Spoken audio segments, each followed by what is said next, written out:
welcome and welcome back to Code 187, the Patreon. I am so glad that you are here. It means the world to me, and your support is just everything. Today we are following up, we did this video on The Watcher. So good. Head over to the regular feed for that. But in The Watcher, the person wrote these letters, and I talked about how I'm not sure, I couldn't find the original letters to analyze, but I went down a huge rabbit hole on handwriting analysis, and I wanted to share some of the things with you guys because it's so interesting to me. Handwriting analysis, the majority of what I got was from a YouTuber. That YouTuber's name is Leah Eckhart. Go find her, go watch her videos. She has some interesting handwriting analysis basics. She has where people will write into her and she does analysis on those. Really, really cool channel. Please go subscribe to her and watch her videos. But a lot of my information I got from her, so I had to shout her out. But let's get started because this is really, really interesting. All right, guys, so here we are with our handwriting analysis basics. All right, so what are we going to look at first? We are going to look at slants, okay? So that is your handwriting slant. You either go slants this way, or you have straight up and down, okay? So if you slant forward, okay, that means you don't hold back on emotions from people. A slight forward glance slant is generally the norm, okay? So most people fall kind of right into here where it's just kind of like a little bit slanted. If you have an extreme slant going this way, that could indicate impulsiveness, oversharing, and having a hard time with boundaries, including standing too close to people, which I find very, very interesting. If you have a straight up and down handwriting, this could indicate this kind of head over heart logical thinking. You're collected, okay? If you have a back slant, this is an indicator of past trauma or that you hold on to trauma. That's your back slant, okay? We're going to talk about the writing zones now. So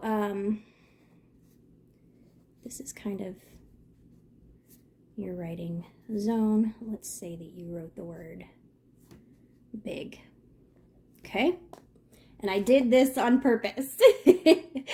Okay, so your writing zones, okay? So if you have a big lower zone, which is kind of what I did here, that could indicate a huge sex drive. Lower zone kind of indicates your relationship with others. If you have like this twisties and turns, that could be bizarre sexual fetishes. So like this, you know, like if you do like a crazy, so that's interesting. I wonder how many people who have like pedophilia and things like that do a weird lower zone. There is this thing called a claw. Okay, so that's like if you wrote the word big, and I got to try to figure out like this, okay? So that's the claw. This is common among a lot of prisoners and felons. They do that, and that is an indicator of deep-rooted guilt, a behavior that kind of punishes themselves. It's also found in teen girls a lot, but the majority of prisoners have this little claw, which I thought was really, really interesting. If you have big high zones, okay, so like here and here, okay, that means you do a lot of thinking. A lot of psych majors have big high zones. Your baselines, so your baseline is kind of like the way you write. If you have a wavy baseline, you're often a hot mess. Straight baselines are more of a dependable type of person. Now we're going to talk about distance between letters, okay? So your distance between your letters here, if you have a big gap in letter spacing. So the distance in between your lettering could mean your emotional state. That's kind of interesting to me. Space between words is often analyzed a lot. That's these spaces. If you have a small space, that could indicate that you're extrovert, that you're extreme or overbearing. And then a big one is introvert. So you have kind of a fear of people. So when we see spiky lettering, so like L, G type of thing, that can indicate aggression. Also how firm you're, going on the page is regard to like more of a loopy type of thing. Okay, so this can indicate a lot of aggression. Your loopy lettering and soft kind of lettering is creativity and imagination. Of course, you also have the margins here. If you like to go over the margins, sometimes that means that you don't really like rules. Kind of a rule breaker. So that's often found in criminals as well. Big writing versus small writing, okay? So how big your writing is often means how much space that you feel like you want to take up. So big writing usually means that you're extrovert, you like to take up a lot of big space. Little handwriting often means that you're an introvert, you don't like to take up as much space. Your T-bars, that's interesting. So writing two, together, things like that. Your T-bar is kind of how much confidence that you have, okay? The lower the T-bar, the lower the confidence. The higher the T-bar, the higher the confidence. Sorry about that. So that's really an interesting thing to me. I didn't think about your bars on your T-bars. If you kind of have a lower T-bar, that could be an indication of depression.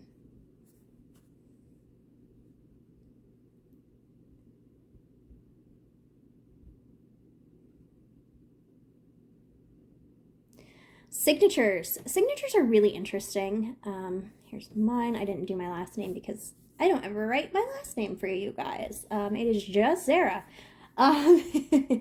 But if you don't write a last name, that often is an indicator of how close you are to your family or your husband if you took your husband's name. I, for purposes of privacy, don't write my last name, but that could be an indicator of how close you are to your family. If you, like, let's say that my last name was Jones, if I wrote Jones very, very close to in my name as a signature, that could mean that me and my family are very, very close, even overbearingly close. If I wrote Sarah Jones and it was way over here, that could mean that I'm kind of separated from my family.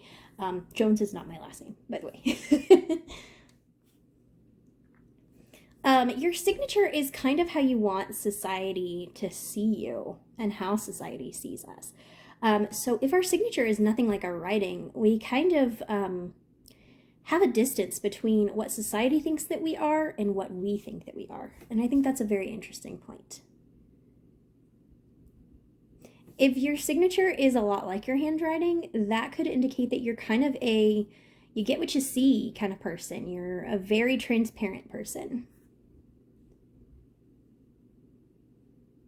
If you underline your name, like I did here, that could indicate confidence and leadership. So that's a very interesting thing.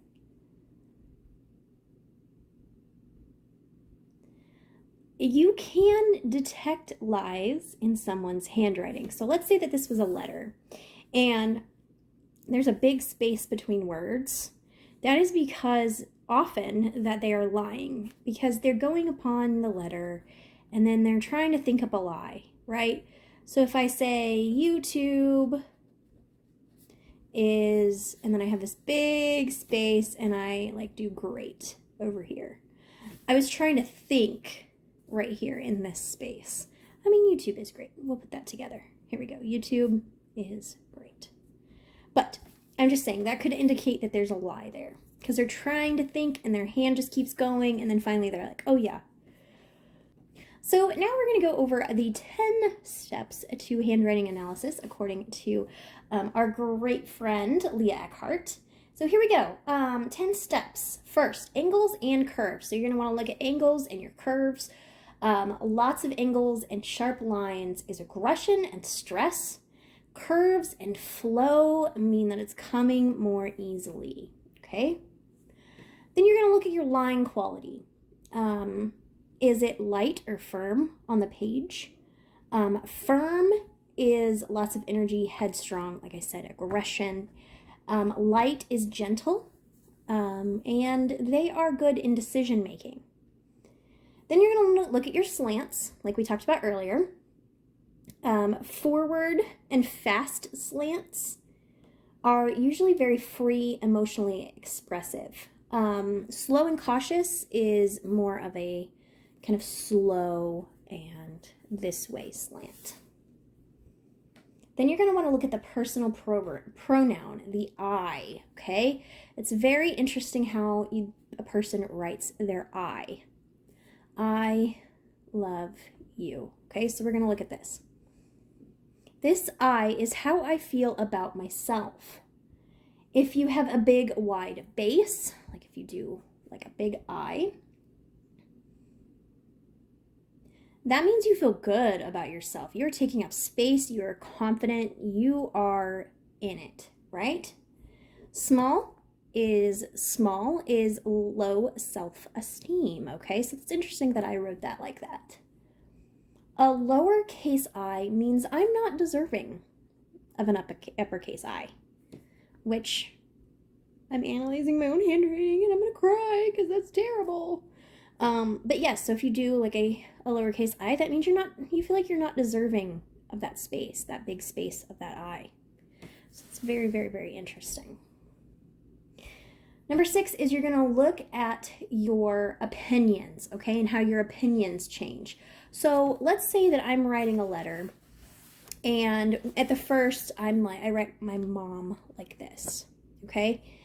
And then towards the end, I'm writing mom like this, okay? So you're changing your opinion in some way of mom, okay?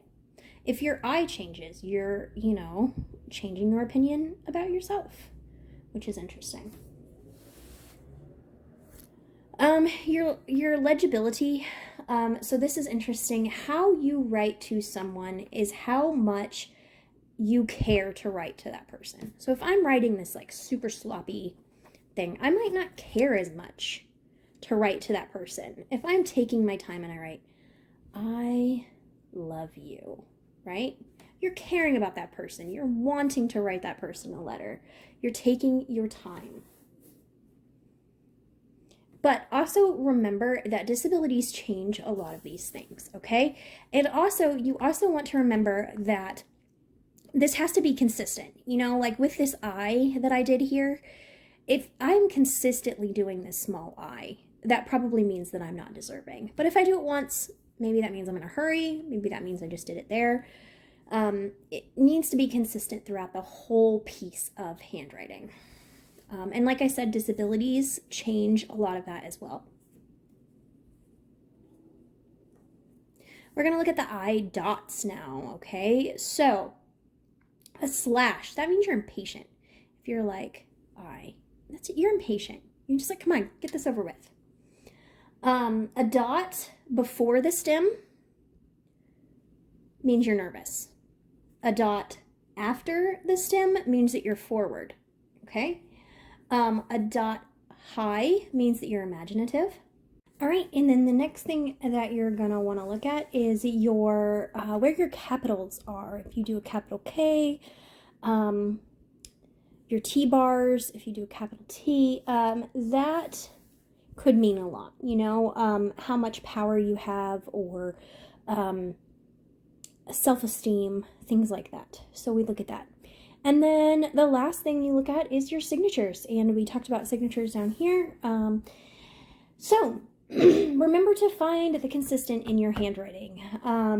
I went through and I looked at my handwriting, just some journal entries that I did. And there was a few things that I learned. I'm definitely a nervous person. I have a nervousness in mine because I sometimes change speed or size or pressure. I have a kindness kind of trait in my handwriting because I have more of a right slant. And then humor because I have kind of a wavy horizontal stroke. So that was what I found out about my handwriting. If you guys find anything out about your handwriting, I would love to know. I would love to know if you liked this video. I found it super interesting. I just did the basics, but like I said, go to her channel. Her name is Leah Eckhart on YouTube. I will link it below. Go to her channel and analyze your writing because there's a lot to be learned in handwriting analysis. And also in our field with true crime, we can analyze criminals' handwriting and just find out so many things. And so go do this. Let me know what you find. Thank you guys so much for being here. I adore you. Thank you with all my heart.